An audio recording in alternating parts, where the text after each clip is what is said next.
कौन कहां से चला, कैसे चला और कहां तक पहुंचा, उसके बीच का जो सफ़र है वो कामयाबी का सफ़र होता है और उसका टचिंग पॉइंट उसकी डेस्टिनेशन होती है, उसकी मंजिल होती है। और कुछ ऐसा ही सफ़र करने वाली कुछ शख्सियत यहां पर मौजूद हैं। हम अपने दर्शकों को बता दें कि ग्लैमराइजेशन की फिसलती ज़मीन पर मजबूती से कदम रख के आगे बढ़ते रहना, हिलते डुलते हर एक मुश्किल को सामना करना और लास्ट डेस्टिनेशन तक पहुंच पाना, ये भी अपने आप में कमाल की बात है। और इसका एहसास उन लोगों को हमेशा बहुत ज़्यादा होता है जिन्होंने इस तरह की सूरत हाल और सिचुएशन से अपनी वाबस्तगी को रखा हो। और आज हम जानने की कोशिश करते हैं, क्योंकि एक फ़िल्म रिलीज़ हुई है नेकी कर फजीता ले। उसी फिल्म के डायरेक्टर, प्रोड्यूसर, आर्टिस्ट, टेक्निकल कुछ साथी यहाँ पर बैठे हुए हैं, उनसे बात करने की कोशिश कर रहे हैं। वेलकम सर, अपने आप को बताइए। मेरा नाम नरेंद्र सिंह उर्फ नवनीत पवार मेरा नाम है। सर रियासत अली एडवोकेट, गांव Harora, civil court Kanpur, chamber 443। Sir अभी एक फ़िल्म रिलीज़ हुई है जो धूम मचा रही है अलग अलग शहरों में, चूँकि हमने भी देखा है और लोगों की ज़बानों पर उसके तज़किरे देखे, नेकी कर फजीता ले। सर बड़ी अटपटी सी फिल्म है, लेकिन वक्त और हालात के मुताबिक लगता है कि कहीं मैच करता है टाइटल। क्या कहेंगे इस टाइटल के बारे में सर? टाइटल के बारे में तो जैसा आपने भी खुद अपनी शब्दों में कहा है कि नेकी कर फजीता ले, जैसे कि हमारे टाइटल का नाम है। आजकल हर तीसरे आदमी के साथ ऐसी घटनाएं घटी जा रही हैं कि आदमी अच्छा कार्य करता है लेकिन उसको कुछ न किसी मुसीबत में जिसके लिए करता है वही फंसा देता है। अक्सर ऐसा हो रहा है, लोग दूसरों के कंधों पर पैर रख के ऊपर चलने की कोशिश करते हैं। यही हमें फिल्म में दिखाने की कोशिश की है और बहुत सी चीज़ें हैं। अच्छा, जैसे आपने कहा कि आजकल ऐसा हो रहा है, तो ये टाइटल क्या टेम्पररी है कि हमेशा के लिए नहीं है? क्योंकि आजकल आपने लफ्ज़ इस्तेमाल किया है, तो इसको थोड़ा तफसील से समझाइए। चूँकि यूनिवर्सल ट्रूथ ये नहीं हो सकता और रिलीजियस पॉइंट ऑफ व्यू पर अगर बात करें वो नहीं हो सकता है। दुनिया ऐसे नहीं चलती, दुनिया तो हमेशा सच से चल रही थी, सच से चलेगी। इसका क्लैरिफिकेशन कीजिए सर। देखिए, बिल्कुल बहुत अच्छा सवाल किया है। वक्त के साथ साथ मिसालें भी बदली हैं। वक्त के साथ साथ मिसालें भी बदली है कि जब गिद्दड़ की मौत आती है तो गांव की तरफ भागता है। आजकल गिद्दड़ गांव में घूम रहे हैं। बहुत चीज़ें बदल गई हैं। जब ज़िंदगी का सफ़र चलता है, जब सदियों से दुनिया चली आ रही हैं, बहुत मिसालें चेंज हुई हैं। मेरे इतने कहने से आप ये बात डिफ़ाइन होती है और समझ सकती हो आपकी क्या क्या बदला है। जी, इसके प्रोड्यूसर रियासत कबीर जो यहाँ पर बैठे हैं उनसे भी बात करते हैं। सर आपका बहुत तज़किरा है, आप काफ़ी लोगों के बीच है कि एक सिक्का उछाल के फ़िल्म बनाने वाला एक ऐसा शख्स जो बहुत फक्कड़ अंदाज में जीता था। सर इस फक्कड़ अंदाज से आप एक सिनेमा पे उतर आए हैं अपनी फिल्म लेके, क्या कहेंगे सर? सबसे पहले तो मेरे बड़े भाई साहब ने भी जो मुझे एक नाम दिया है, फक्कड़ नाम दिया है, मुझे बड़ा अच्छा लगा। क्योंकि फक्कड़ कह लीजिए या जैसे कह लेते कि बे नागवारा, बेकारा, बदकिनारा, ये सब जो लफ्ज़ हैं ये इंसान की ज़ुबान से निकले लफ्ज़ नहीं होते। कहीं ना कहीं जिस व्यक्ति के लिए बोले जाते हैं, समाज में जिसके लिए कहे जाते हैं, उसके लिए एक ताकत होती है। जहाँ तक मेरा ख्याल है, मैंने देखा है, समझा है, जब तक एक आम आदमी को इस तरह की चोटें और इस तरह की बातें सुनने को नहीं मिलेंगी, वो तब कर सोना नहीं बन सकता। बहुत छोटी सी उम्र में मैंने कालिया फिल्म से अपने आप को बड़ा किया था, समझा था। सलीम जावेद की स्क्रिप्ट थी, कालिया अमिताभ बच्चन की फिल्म थी। मैंने उसे सिनेमा हॉल पे 38 बार देखा और उसे देखने के बाद मेरे मन में कहीं ना कहीं ये ख्याल आया कि नहीं, मुझे भी मेकर बनना है। बस सफ़र शुरू हुआ था एक छोटे से डायलॉग कालिया से सफ़र शुरू हुआ था। अभी बात आई वही फक्कड़ वाली वगैरह वगैरह बात जो इस डायलॉग से अभी आपने बोला एक डायलॉग से सफ़र। हाँ, मेरा डायलॉग से सफ़र शुरू हुआ था। डायलॉग था उसमें 500 रुपये के नोट की बात का, कि कल भी बात 500 रुपये की थी, सानी सेठ आज भी बात 500 रुपये की है। और जुर्म की सुइयाँ चुभो कर कल्लू से कालिया बनाया गया। तो जाहिर सी बात है, बेकारा, नकारा, दरकिनारा वगैरह जो शब्द आपने अल्टीमेट तौर से जो आपको हालात ने दिया है वही आपने समाज को परोस दिया है। एक मैडम बैठी है, उनसे भी बात अभी आते हैं वापस सर। मैडम बैठी है, उनसे भी बात करते हैं। वैसे तो किसी परिचय की मोहताज नहीं है। अल्पना तलवार जी, बताइए आप नेकी कर फजीता ले फिल्म को क्या महसूस करते हैं और आपका क्या रोल है? नेकी कर फजीता ले फिल्म के बारे में तो मैं क्या बोलूँ, फिल्म अपने आप ही सब कुछ बताएगी, क्योंकि आजकल लगी हुई है, देखेंगे तो आप लोगों को समझ आ जाएगी। एक मैसेज देने का प्रयास किया है इसमें कि अगर हम ये सोच के चलें कि नेकी करने के बाद फजीता मिलेगा, तो ऐसा ही नहीं है। नेकी करके आप फरिश्ता भी बन सकते हैं। और नेकी करी और एक ऐसे किरदार को जो नशे की लत में बुरी तरह से जकड़ा हुआ था, उसको अपने व्यवहार से अपने साथ जोड़ा और उसका भी हृदय परिवर्तन हुआ और वो इस सामाजिक बुराई के विरुद्ध खड़ा हो गया। सबको साथ लेके चली है ये फिल्म। यानी कहने का मतलब ये है कि कहीं ना कहीं नेगेटिव नहीं, इसका पॉजिटिव इम्पैक्ट भी है जो जाता है। जी बिल्कुल, पॉजिटिव इम्पैक्ट है और उसी के लिए ये पिक्चर को बनाया भी गया है, क्योंकि समाज में बहुत सारी बुराइयां व्याप्त हैं जो छोटे छोटे से रूप से लेके बड़े तक भी हो जाती हैं। उसको हम लोग अपनी आत्मबल से और सब लोग एका कर लें, अपनी जज्बे के साथ अगर हम चलेंगे तो हम बहुत कुछ सुधार कर सकते हैं, क्योंकि समय समय पर सुधार हर स्थिति परिस्थिति में समाज में रिक्वायरमेंट होती है, उसकी ज़रूरत होती है। और इसमें मैंने जो किरदार किया है वो जीत की बहन का किया है।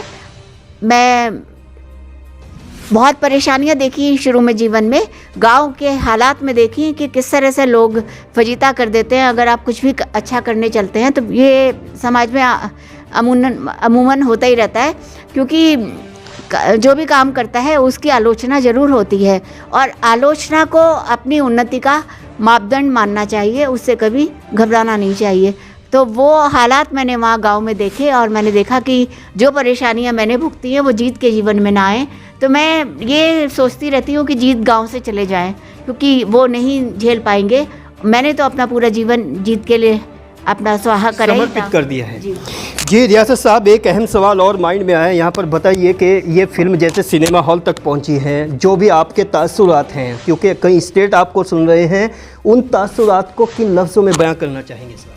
मैं अपनी बात को आम जनता के बीच नरम निवेदन के साथ, सलाम नमस्ते आदाब के साथ पेश करूंगा। मेरी जो फिल्म नेकी कर फरिश्ता ले जो बनी है, शायद मैं सच बात तो ये कि निर्माता के रूप में इसके लायक ही नहीं था।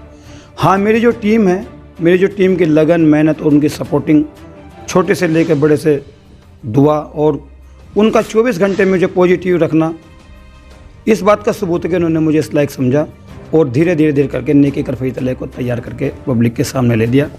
हम अपने दर्शकों को बता दें कि ये नवनीत और कबीर एक जोड़ी है, जिस जोड़ी का तकरीबन 25-30 साल से ये जोड़ी लगातार साथ रही है और एन एक्सप्रेस की टीम लगातार उनसे जुड़ी हुई है और हम लोग इसकी तस्दीक कर चुके हैं, गवाही देते हैं कि वास्तव में इन्होंने सुख देखा ना दुख देखा। इन्होंने कंधे से कंधा मिलाकर शाना बशाना से एक दूसरे के साथ खड़े रहे और चलते रहे। नवनीत पंवार जी से बात करते हैं। सर, अपना जो डॉक्यूमेंटल नेम है एज ए डायरेक्टर वो पेश करिए और कुछ बताइए इस फिल्म के बारे में। वैसे तो नाम मेरा जो फिल्म के लोग जानते हैं वो नवनीत पंवार नाम से जानते हैं, लेकिन जो अभी मेरा रजिस्टर्ड नेम है वो नरेंद्र सिंह पंवार है। तो मैं तो यही कहूँगा कि फ़िल्म बहुत अच्छी फिल्म हमारी नेकी कर फजीता ले बनी है, पारिवारिक फिल्म है। और इसको एक मैं कहूँगा कि आज के दौर में जहाँ मारा मारी चल रही है, मार धाड़ चल रही है और फिल्में का जो कंटेंट है वो पता नहीं कुछ समझ में आता है कुछ नहीं आता है, हम लोगों ने बहुत अच्छा कंटेंट दिया। आज 90% परिवार जो हमारी फिल्म के अंदर बीता है, जो हमने दिखाने की कोशिश की है, उससे जूझ रहे हैं परिवार जो हैं, और उनको उसमें जो दिखाया जाएगा किस तरीके से किसी समस्या का समाधान होता है, किस तरह के क्या होता है। जैसे अभी अपना मैडम जी ने बताया और कबीर साहब ने बताया है कि गांव की जो बुराइयां हैं, गांव की बुराइयों को कैसे दूर किया गया, उसका भी एक टेक्निकल तरीके से हम लोगों ने बुराइयों को दूर करने की कोशिश की है, पूरे गांव को साथ इकट्ठा करके कैसे। लेकिन गुस्ताखी चाहूँगा सर, जैसे गांव चूँकि ग्लोबलाइजेशन ने तस्वीरें बदल के रख दी हैं, चाहे वो देश की दुनिया की, अब ना गाँव वो गाँव नहीं रहे हैं, ना शहर वो शहर रहे हैं, फिर आप गाँव और शहर ऐसी मतलब एक तस्वीर क्यों खींचने की कोशिश की है आपने? देखो एक बात है, तो जो गांव और शहर में जो बदलाव आ रहे हैं, गांव भी शहर भी, अब तो फ़र्क बहुत ज़्यादा नहीं रहा है, लेकिन इंसान की एक लत होती है। लत चाहे शहर वाले की हो चाहे गांव वाले की हो, उसको हटाना, उसको रोकना, वो चीज़ें दोनों में कॉमन रहती है, वो कभी बदली नहीं जा सकती, जो बुराई और लत जो होती हैं। इसलिए मतलब वो चीज़ें तो कॉमन ही है, चाहे शहर कितना। डेफिनेटली हम अपने दर्शकों को एक बार और बता दें, चूँकि बड़े बड़े धार्मिक किताबों में भी लिखा है टेम्परमेंट नेवर चेंज, फितरत कभी नहीं बदलती, इस बात से पूरा इत्तेफाक किया जाता है। कंटिन्यू रखिए अपनी बात।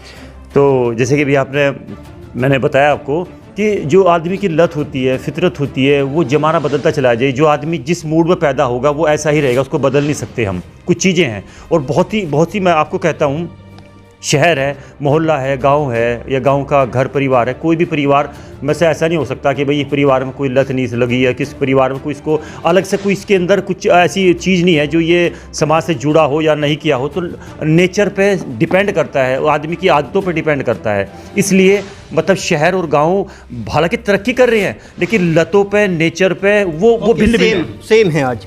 जी, एक शख्सियत और बैठी हैं। सर, आपने मुंबई को बहुत नज़दीक से देखा है, फिल्म इंडस्ट्री को नज़दीक से देखा है। दो चेहरे हैं जिन्होंने इस फिल्म को एक ख्वाब को ताबीर में तब्दील कर दिया, क्या कहना चाहेंगे सर? बहुत अच्छा प्रयास है इनका, और ये फिल्म के माध्यम से इन्होंने बहुत अच्छा इस शहर को एक रोज़गार देने की भी एक रास्ता बनाया है कि आज नवनीत और कबीर का जो ये प्रयास है फिल्म बनाने का, ये मात्र मनोरंजन, समाज में एक मैसेज देना, क्योंकि आपने अभी कुछ देर पहले बात की कि शहर को क्यों नहीं चुना, क्योंकि कहीं ना कहीं शहर का आधार जो है वो गांव है। हमेशा शहर का जन्म जो है वो गांव से शुरू होता है। अच्छा, जैसे आप सहारनपुर में आजकल रह रहे हैं, हम लोग भी सहारनपुर से कवर कर रहे हैं, सहारनपुर के लोगों के लिए स्पेशल क्या कहना चाहेंगे with in one line sir? एक सुनहरा मौका पैदा किया है नवनीत और कबीर ने एक रोज़गार के लिए फिल्म के माध्यम से, और कहीं ये वो शुरुआत नज़र आ रही है सहारनपुर के लिए जो कभी उत्तर प्रदेश में नोएडा के अंदर एक फिल्म सिटी बनी थी। हो सकता है कि आज का ये प्रयास कल का सहारनपुर फिल्म इंडस्ट्रीज नज़र आने लगे, ऐसा मेरा दिल को वहाँ तक पहुँच के एक बार प्रभास सिनेमा में उस फिल्म को देखने का प्रयास ज़रूर करें। है एक दो शख्स और यहाँ पर बैठे हैं, इनसे भी बात करते हैं। बताइए मैडम, क्या कहना चाहेंगी आप? मैं सिविल कोर्ट सहारनपुर में प्रैक्टिस करती हूँ। क्या जानते हो रियासत कबीर जी के बारे में? ये एडवोकेट ज़रूर है, पर एडवोकेट जैसे गुण भी हैं, पर कलाकार ज़्यादा हैं।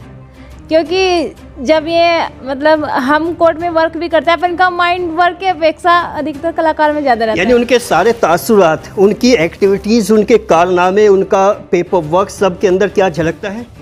कलाकार ही चमकता है, सिनेमा क्योंकि हाँ जी, जो इनका काम करने का तरीका, एक्टिविटी, वो सब कुछ। एक एडवोकेट होना एक बड़ी बात है, ठीक है, पर उससे भी बड़ी बात है एक कलाकार होना। ओके मैडम, चलते चलते क्या मैसेज देना चाहेंगे? मैं तो ये कहना चाहूँगी कि डोंट कर्स दी डार्कनेस, अंधकार को क्या कोसना, आओ दीप जलाएं। तो वो इन्होंने अंधकार को नहीं कोसा, बल्कि एक धरातल पे ऐसा इन्होंने आसमान ला के दिया है जहाँ हम आसमान छूने की कल्पना तो करते हैं लेकिन पहुँच नहीं पाते, क्योंकि हम लोग तो ये मानते हैं कि छूना है चांद सितारों को, उड़ना है नील गगन में, छूना है चांद सितारों को, उड़ना है नील गगन में, पंख नहीं तो क्या हुआ, कला के संग उड़ जाएंगे। क्योंकि पत्थर पे भी अगर बूंद बूंद पड़ती रहती है जल की, तो वहाँ छेद हो जाता है। तो फिर मेहनत करेंगे तो फिर क्यों नहीं होगा, और वो इन्होंने करके दिखाया। और दूसरी एक बात मैं ये कहना चाहूँगी कि कभी भी अपने हौसले को पस्त मत होने दीजिए।